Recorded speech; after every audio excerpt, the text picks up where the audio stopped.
Bugungi kunda ba'zi bir akaga, ba'zi bir holatlarda ukaga qanaqadir Alloh imkoniyat beryapti, ishlari yuryapti, yaxshi, tuzuk. Yo akasi yo ukasi ishi yurmayapti, yo nimadir holat, yo kasal, yo nimadir. Nima emish? Qachongacha qilaman? O'lguningcha qilasan. Qilasan.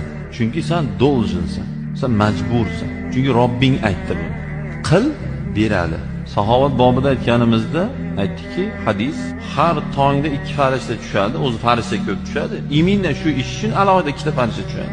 Biri aytadi: "Ey Alloh, berganga ber." Ikkinchisi aytadi: "Ey Alloh, bermaganga talofat berdirgan." Ey pishiqlar, ayniqsa bugungi bobimiz bo'lgan yaqin urug'iga, yaqin aka, uka, opa, singillariga pishiqlar bilib oling. Ikki farishtani duosi ijobat bo'lgan. Ikki farishtaning duosi aniq ijobat. Berganga ber deyaptimi? Bu ijobat bo'lgan.